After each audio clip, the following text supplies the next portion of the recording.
പ്രിയപ്പെട്ട സുഹൃത്തുക്കളെ, നാളെ അതായത് 2026 ഏപ്രിൽ 9 പിണറായി വിജയൻ്റെ മകൾ വീണ വിജയനെ സംബന്ധിച്ചിടത്തോളം വളരെ നിർണായകമായിട്ടുള്ള ഒരു ദിവസമാണ്. നാളെ ഡൽഹി ഹൈക്കോടതിയിൽ നടക്കാൻ പോകുന്ന ഒരു കേസുണ്ട്. നാളെ ഡൽഹി കോടതി വാദം കേൾക്കാൻ പോകുന്ന ഒരു കേസുണ്ട്. ആ കേസിലെ വിധി പിണറായി വിജയൻ്റെ മകൾ വീണയെ സംബന്ധിച്ചിടത്തോളം വളരെ നിർണായകമാണ്. ആ കേസിലെ വിധി വീണയ്ക്കെതിരാവുകയാണെങ്കിൽ, അല്ലെങ്കിൽ ആ കേസിലെ വിധി പരോക്ഷമായി ആണെങ്കിൽ വീണയ്ക്കെതിരാവുകയാണെങ്കിൽ, വീണ എന്ന് പറയുന്ന പിണറായി വിജയൻ്റെ മകളെ അവർക്ക് ഉടനെ തന്നെ സമൻസ് വരും. ചിലപ്പോൾ അവരെ അറസ്റ്റ് ചെയ്യപ്പെടാനുള്ള സാധ്യതകൾ ഇതൊക്കെ ഉണ്ടാവും. ആ കേസ് എതിരാവുകയാണ്. ആ കേസ് അനുകൂലമാവുകയാണെങ്കിൽ അവർക്കൊരു ദീർഘനിശ്വാസം വിടാം. പിന്നെ കുറച്ച് കാലത്തേക്ക് വേറെ പ്രശ്നങ്ങളൊന്നും ഉണ്ടാവില്ല. അതുകൊണ്ട് ഏപ്രിൽ 9 പിണറായി വിജയൻ്റെ മകളെ സംബന്ധിച്ചിടത്തോളം വളരെ നിർണായകമായിരിക്കും, അല്ലെങ്കിൽ അതിനിർണായകമായിരിക്കും. എന്തുകൊണ്ട് എന്നാണ് നമ്മൾ ഈ വീഡിയോയിൽ ചർച്ച ചെയ്യാം. സുഹൃത്തുക്കളെ, നാളെ ഡൽഹി ഹൈക്കോടതിയിൽ CMRL എന്ന് പറയുന്ന കരിമണൽ കർത്താവിൻ്റെ കമ്പനി കൊടുത്ത ഒരു ഹർജി നാളെ വാദത്തിന് വരും. അതെന്താണെന്ന് ചോദിച്ചാൽ, SFIO ഒരു അന്വേഷണം പ്രഖ്യാപിച്ചിട്ടുണ്ട് ഇപ്പോൾ. അല്ലെങ്കിൽ SFIO ഒരു കേസിൽ SFIOയ്ക്ക് അന്വേഷണമല്ല, SFIOയ്ക്ക് കേന്ദ്ര കോർപ്പറേറ്റ് മന്ത്രാലയം ഒരു കേസിൽ പ്രോസിക്യൂഷൻ അനുവാദം നൽകിയിട്ടുണ്ട്. ആ കേസിൽ CMRLൻ്റെ ഉടമ, അതിൻ്റെ ജീവനക്കാർ എന്ന് മാത്രമല്ല, പിണറായി വിജയൻ്റെ മകൾ വീണ വിജയനും ആ കേസിൽ പ്രതിയാണ്. ആ പ്രോസിക്യൂഷൻ അനുമതി കൊടുത്ത ആ നടപടി, അല്ലെങ്കിൽ അതിൻ്റെ തുടർ നടപടികൾ സ്റ്റേ ചെയ്യണം എന്ന ആവശ്യവുമായിട്ടാണ് CMRL എന്ന് പറഞ്ഞ കമ്പനി ഡൽഹി ഹൈക്കോടതിയിൽ എത്തിയിരിക്കുന്നത്.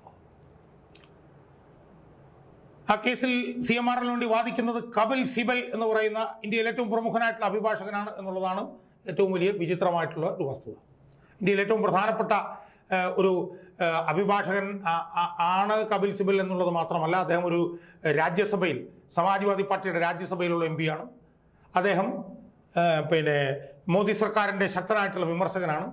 പക്ഷേ അടുത്ത കാലത്തായി പിണറായി വിജയൻ്റെ എല്ലാ വൃത്തികെട്ട അഴിമതി കേസുകളും വാദിച്ചു കൊണ്ടിരിക്കുന്നത് കപിൽ സിബലാണ്. നമ്മളത് കാണാതെ പോകരുത്. പണത്തിനോടുള്ള കപിൽ സിബലിൻ്റെ ആക്രാന്തം, കാരണം ഞാനൊക്കെ കപിൽ സിബലിനെ ഒരുപാട് പിന്തുണച്ചിട്ടുള്ളതാണ്.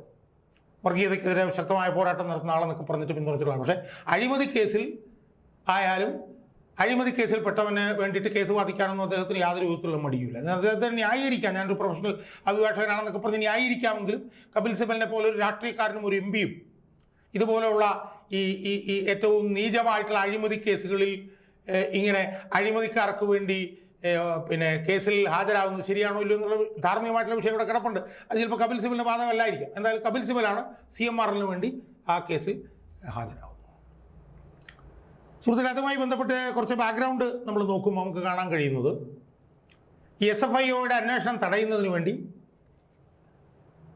പല CMRL ശ്രമിച്ചിട്ട് നടക്കാതിരുന്നിട്ട് ഡൽഹി ഹൈക്കോടതിയിൽ കൊണ്ടുവന്ന്, എനിക്ക് തോന്നുന്നു 2024 മധ്യം കഴിഞ്ഞപ്പം ഈ കേസിൻ്റെ തുടർ നടപടികൾ സ്റ്റേ ചെയ്യണം എന്ന് പറഞ്ഞുകൊണ്ട് ഒരു കേസ് കൊടുത്തിരുന്നു.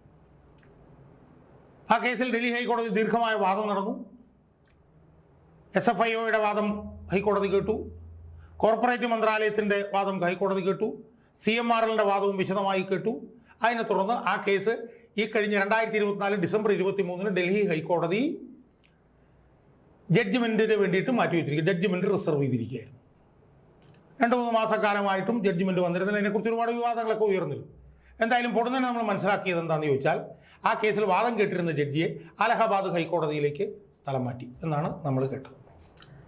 അങ്ങനെ കേട്ടതിനെ തുടർന്ന് ആ കേസ് ആ ജഡ്ജിയിൽ നിന്നെടുത്ത് ഡൽഹി ഹൈക്കോടതിയുടെ ചീഫ് ജസ്റ്റിസ് അത് വേറൊരു ജഡ്ജിക്ക് ഏൽപ്പിച്ചു. ആ ജഡ്ജി അത് എനിക്ക് തോന്നുന്നത് 5-ാം മാസത്തേക്ക് 12/5/2024 മറ്റും മാറ്റി വെച്ചിരിക്കുകയാണ്. അതിനിടയിലാണ് കോർപ്പറേറ്റ് മന്ത്രാലയം പ്രോസിക്യൂഷനുള്ള അനുവാദം SFIOയ്ക്ക് കൊടുത്തത്. അതിനെ തുടർന്നിട്ടാണ് വീണയും കരിമണൽ കർത്താവും ഒക്കെ ഉൾപ്പെടെയുള്ള ആളുകൾ കേസിൽ പ്രതിയായത്. ആ പ്രതിയായതിനെ തുടർന്ന് ഈ കേസിലെ പ്രോസിക്യൂഷൻ നടപടികൾ സ്റ്റേ ചെയ്യണം എന്ന് ആദ്യം ഇവരൊന്നും ആവശ്യപ്പെട്ടു, പക്ഷേ സ്റ്റേ കൊടുത്തില്ല. അത് പക്ഷേ പ്രോസിക്യൂഷൻ അനുവാദം വരുന്നതിന് മുമ്പായിരുന്നു. അതിനു മുമ്പ് CMRL ഡൽഹി ഹൈക്കോടതിയിൽ ആവശ്യപ്പെട്ട എന്താണെന്ന് ചോദിച്ചാൽ, ഇത് വാദം കേട്ടുകൊണ്ടിരുന്ന ജഡ്ജിനെ അലഹബാദിലേക്ക് സ്ഥലം മാറ്റുകയാണല്ലോ ചെയ്തത്. അങ്ങനെ പുതിയ ജഡ്ജിയെ ഏൽപ്പിച്ചു. പുതിയ ജഡ്ജിയുടെ വാദം തീരുന്നതിനുള്ളിൽ SFIയുടെ അന്വേഷണത്തിൻ്റെ തുടർ നടപടികളൊന്നും മുന്നോട്ട് കൊണ്ടുപോകാൻ പാടില്ല എന്ന് CMRL ആവശ്യപ്പെട്ടിരുന്നു പുതിയ ജഡ്ജിയുടെ അടുത്ത്, ഡൽഹി ഹൈക്കോടതിയിൽ പുതിയ ജഡ്ജി.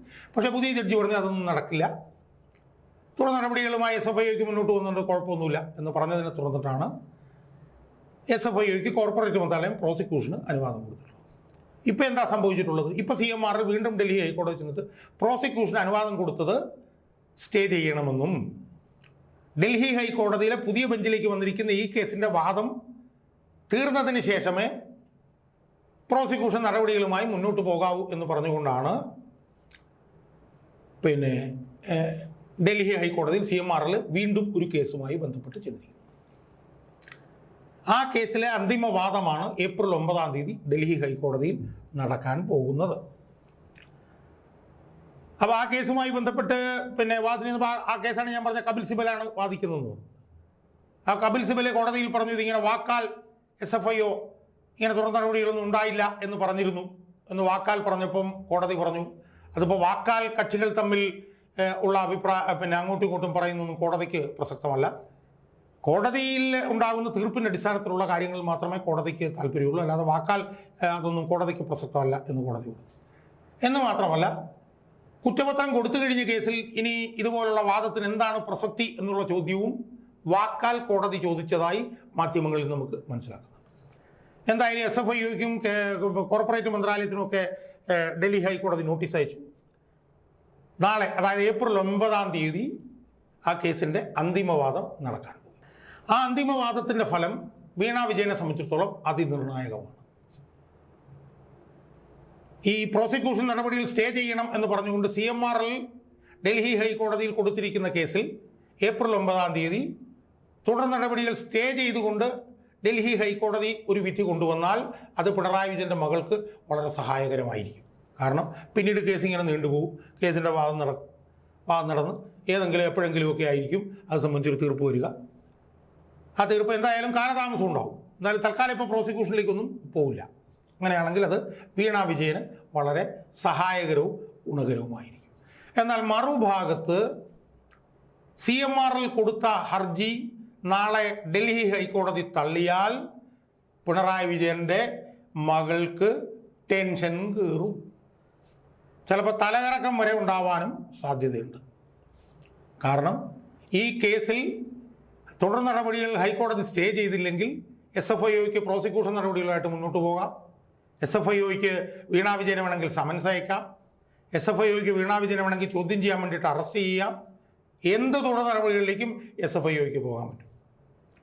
അപ്പോൾ അതുകൊണ്ട് വീണ വിജയനെ സംബന്ധിച്ചിടത്തോളം ഏപ്രിൽ 9 എന്ന് പറയുന്നത് വളരെ നിർണായകമായിട്ടുള്ള ഒരു തീയതി ആയിരിക്കും.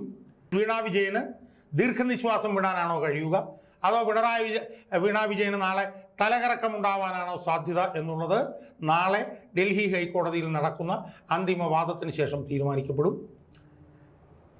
ചെറിയ ചില സൂചനകൾ എന്നൊക്കെ പറയുന്നത് വീണ വിജയനെതിരാണ് എന്ന് പറയേണ്ടി വരും.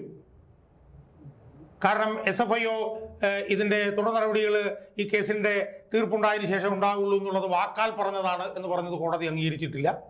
2 കുറ്റപത്രം കൊടുത്തു കഴിഞ്ഞ സ്ഥിതിക്ക് പിന്നെ ഇതിനകത്ത് എന്താണ് പ്രസക്തി എന്ന് കോടതി ചോദിച്ചിട്ടുണ്ട്. അതൊക്കെ പ്രാഥമികമായി നോക്കിയാൽ വീണ വിജയന് ഒരൽപ്പം ടെൻഷൻ ഉണ്ടാക്കുന്ന കാര്യങ്ങളാണ്. അതുകൊണ്ട് നാളെ തീയതി വളരെ നിർണായകമാണ്.